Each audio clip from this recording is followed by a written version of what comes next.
in the history of Islam, you won't find any alim of any weight or worth in the last 1100 years that did not have one of the madhabs after his name. Imam Nawawi al-Shafi'i, Imam al-Qurtubi al-Maliki, Qadi Iyad al-Maliki, Ibn Hajar al-Asqalani al-Shafi'i, Imam al-Tahawi al-Hanafi. I mean, they all followed the madhab. So that has been the tradition. Now, I once asked one of my teachers about a saying that's common, madhabul ammi man yuftihi, the madhab of common people is whoever gives them fatwa. And he said, هذا صحيح من جانب وباطل من جانب آخر. It's sound from one perspective, it's false from another. It's sound in that if you really don't know anything, then if you go to an authority, you just take what they give you. It doesn't matter what it is. But he said it's not sound in that you should learn your deen. And the way that you learn your deen is through these texts. If you want to reinvent the wheel, it's very hard to do that. I mean, if you say, like, I'm going to follow Salat al-Nabi ka'annaka tarahu, the prayer of the Prophet as if you see it, which was written by an Albanian Syrian scholar, Nasiruddin al-Albani, wrote a book called The Prayer of the Prophet as if you see it. Now, the idea there is somehow that Imam Malik's prayer was not the prayer of the Prophet, or Imam Hanafi's prayer was not the prayer, but Imam Malik, one of his primary teachers was Nafi', who was the freed slave of Ibn Umar. And Ibn Umar, of all of the Sahaba, is noted to follow the Sunnah more than any other Sahabi. So if Malik's primary teacher took directly from Ibn Umar, who saw the Prophet pray, didn't Malik know how the Prophet prayed? I mean, so if you're going to follow Nasiruddin al-Albani, what you have to understand is you're following his tarjihat. He's picking for you the hadiths that he thinks are the soundest hadith. So you're really following Nasiruddin al-Albani. You're not following the Prophet ﷺ. You're following him in that he's taking from the hadith, but you're taking from his understanding. When you take from this, you're taking from thousands of ulama of a school that happens to be named after the man that codified the methodology used to do those tarjihat, to interpret the hadith. Because each of the schools has their interpretive hermeneutic, their means by which they interpret. The ruku'ah, right? We don't raise our hands again. And even though the hadith is very strong for raising the hands, it's very strong. Both Imam Malik and Abu Hanifa knew the hadith. They both knew the hadith. They knew the strength of the hadith, and yet they rejected the practice. And one of the reasons is Ibn Umar, who relates the hadith, did not do it himself. So people, that's why it's such a mistake to think that you can just follow these hadiths like, Nasiruddin al-Albani's kind of view. I'm going to choose for you these hadiths. It is the strongest hadith that you do that every single time. There's no doubt that hadith is incredibly strong. 10 of the major Sahaba relate that hadith. But Malik didn't find anybody in Medina from the Tabi'een doing this who lived with 10,000 Sahaba. It was not the practice of the people of Medina. So he said, I'm not going to take a solitary hadith when I'm living with all these people that prayed with the Sahaba, who prayed with the Prophet according to the last period of his prayer, and they didn't do that. And that's Malik's methodology. The hadith are not, if they're not mutawatir, he doesn't take them as just, I'm going to accept the hadith. Because the Prophet, there's different hadiths, there's contradictory hadith, there's hadith that the Prophet did one time to show you that it wasn't makruh. The Prophet ﷺ did certain practices and then he left them. I mean, that's all, but it makes life interesting, diversity. Yeah. The sitting position, saying the final salam once to exit the prayer, so it's pronounced Assalamu alaikum. The Maliks have a slight turning to the right, Assalamu alaikum, and that's it, one time. And I'll get to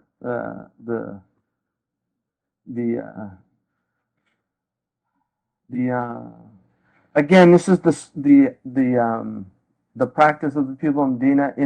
In Imam Tirmidhi's collection, there's a hadith that Aisha said, if the Prophet left the prayer, he did it with one salam. And Aisha related that hadith. The hadith is not as strong as the hadith that says that he did it with two.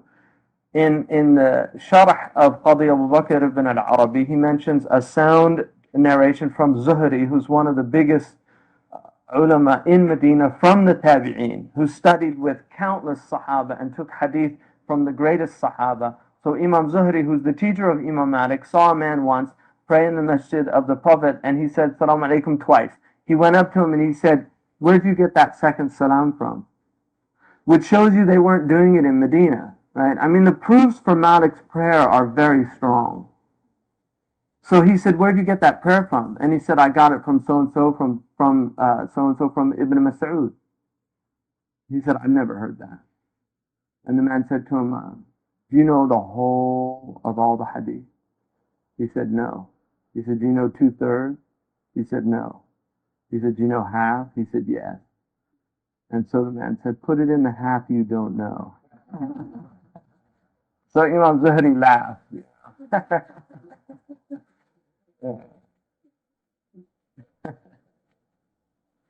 But the truth is, Zuhri's proof is stronger according to the Malikis. Because even though Ibn Mas'ud relates that hadith, are you going to disregard the inherited practice of all of these people for a solitary hadith? That's, you see, you have to understand the way Malik's thinking. And it's not his thinking. This is the school of the people of Medina. He's just the spokesman for the school who becomes the dominant sport. This is not his opinion. Mm-hmm.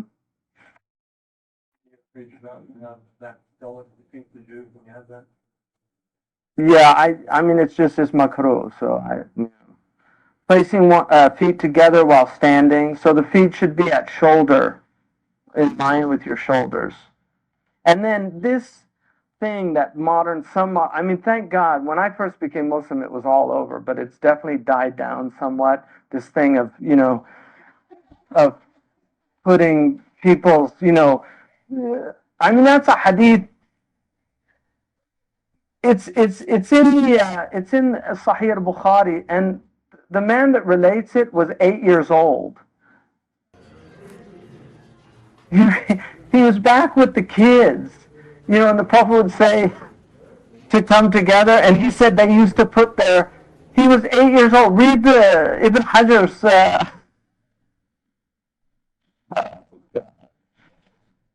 it's like people reading hadith and not knowing what this stuff means. Again, it's like 1400 years and everybody was wrong, and suddenly the illuminated Muslims come to explain to us, Ya akhi, don't you know you're supposed to put your, it's insane. It's like a madness.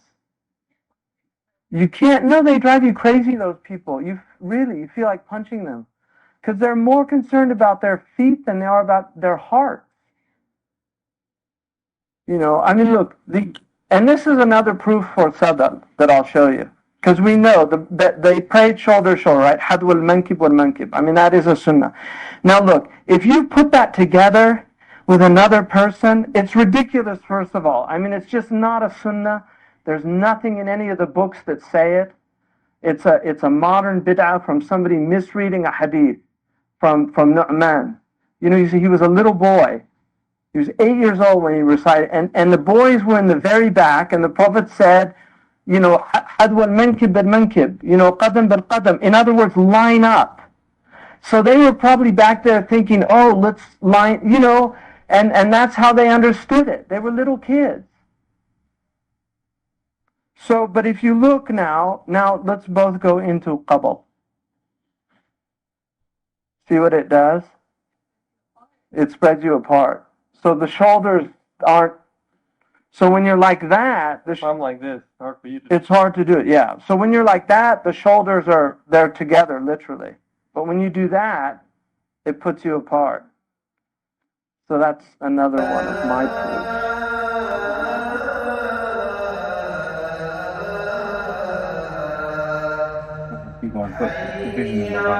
Yeah, no, that's true. You shouldn't have gaps. That's that's why people should be up like there. So it's the shoulders, not the feet. It's not the feet. Yeah. No, that's something, even Ibn Hajar mentions a riwayah for one that if anybody tried that today, people would get angry. And that was centuries ago.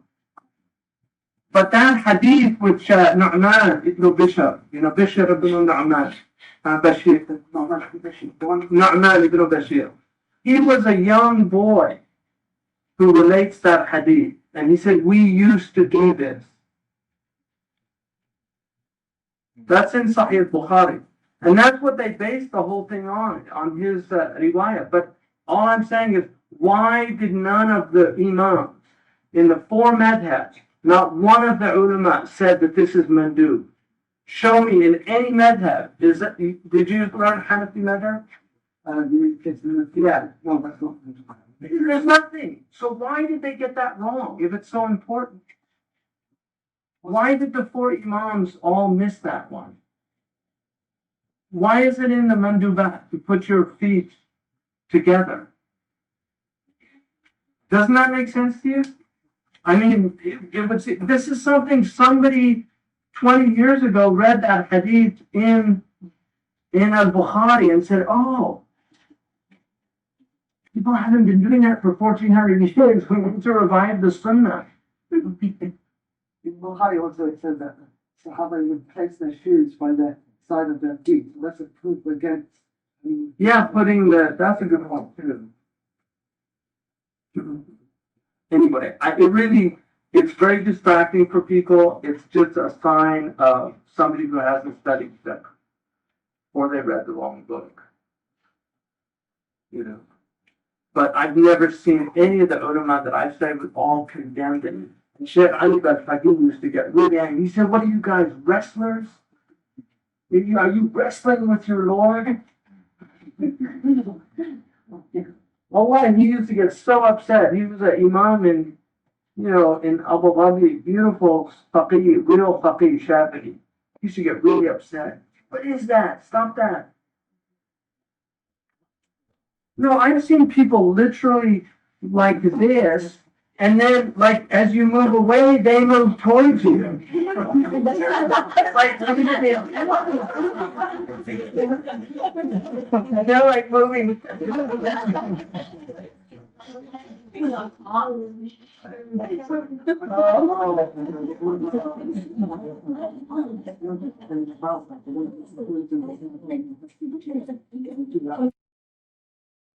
But again, for me, Imam Malik's madhab, and this is what, if you just understand this one piece, I think it really helps. Malik is not reading these hadiths trying to work out what they mean. Like, don't go down like a camel. He was living, he had 600 teachers from the Tabi'in. Ulama, not common people. 600 of the Tabi'in who studied with Sahaba. So he's looking at how they're praying. They saw the Sahaba praying. They saw the Prophet ﷺ pray. So it's not like Nasiruddin al-Albani is reading hadiths and trying to work out what they mean. The Prophet didn't say, pray like you read in my hadiths. He said, Sallu kama ra'aytumuni usalli. Pray like you see me pray. So the prayer is taken by talaqqi. It's not taken orally, it's taken visually. You learn from people who learn from people who learn from people, and that's this tradition. It's talaqqi. It's transmission. It's not trying to work it out from the books for yourself. You'll go nuts. Really, you'll go crazy. Because there's contradictory hadiths. There's, I heard. You'll spend the rest of your life just trying to work out. And Imam Malik, a man once came to him, and he was from a group called the Murji'iyah, who were a sect. And Imam Malik knew him that he was.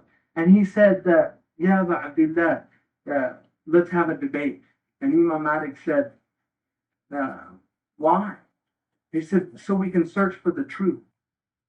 And Imam Malik said, and if you win, he said, then you follow me.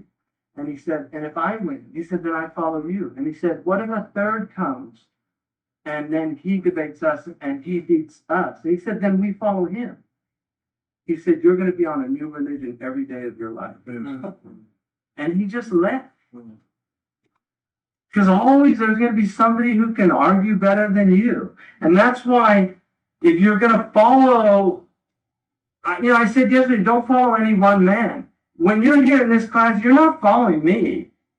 This isn't stuff I made up. I didn't write a book, How to Pray Just Like the Prophet Prayed, by Hamza Yusuf, based on me looking through all the hadiths. I don't care how brilliant of a scholar somebody is.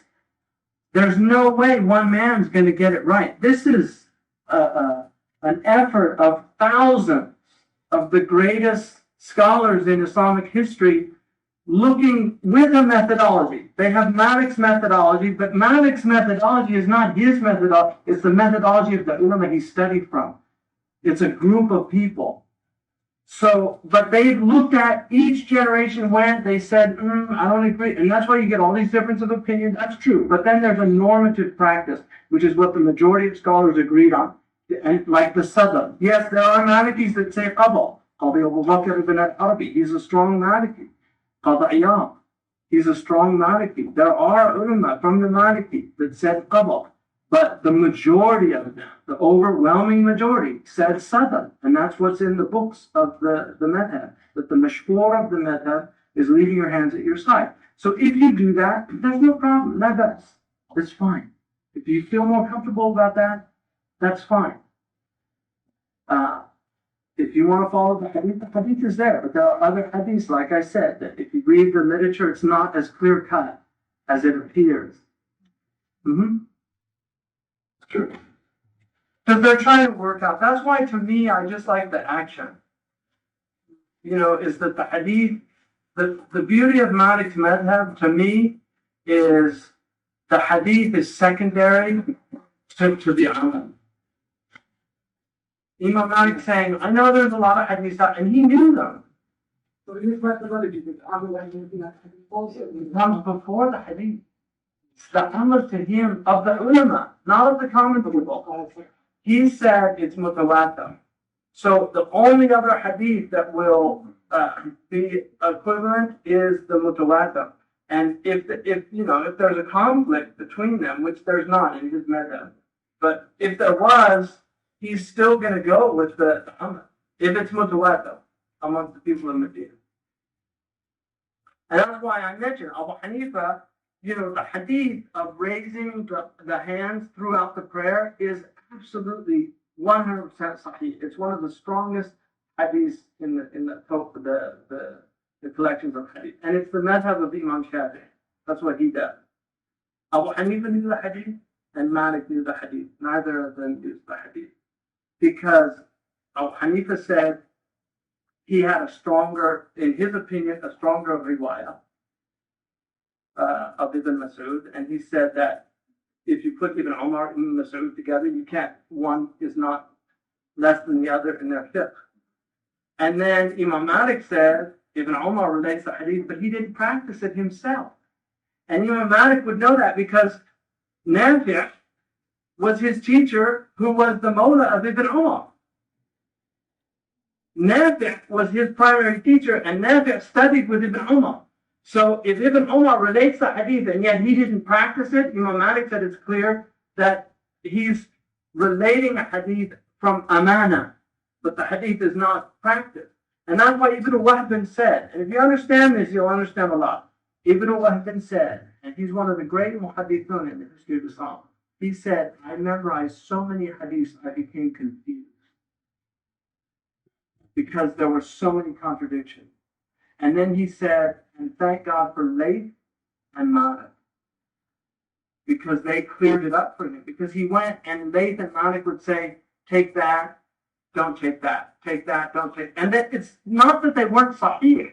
It was that there was no action. Because there's different one. So you have to think of this in terms of if everything was clear, like if everything in Islam was just spelled out, what would happen? We wouldn't be having this class. there wouldn't be any debate. There wouldn't be any re-examining these texts, the ijtihad. This forces us to look at all this stuff and think and work these things out because but what Allah is asking us to do it with is adab, ihtida. Just to have adab, not to get angry at people, not to, to tolerate. It's teaching us. So, and that's what upsets me. It's not that that I'm fine with that. It's a sunnah. I don't have any problem with that. But don't tell me this isn't a sunnah because all you're telling me is you haven't examined the text. You've just read your ulama who happen to be muta'assibun.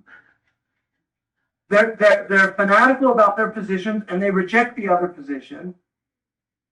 Because if you study the primary text, which I did, to me, I'm like, I actually think Sadr's stronger than others, personally.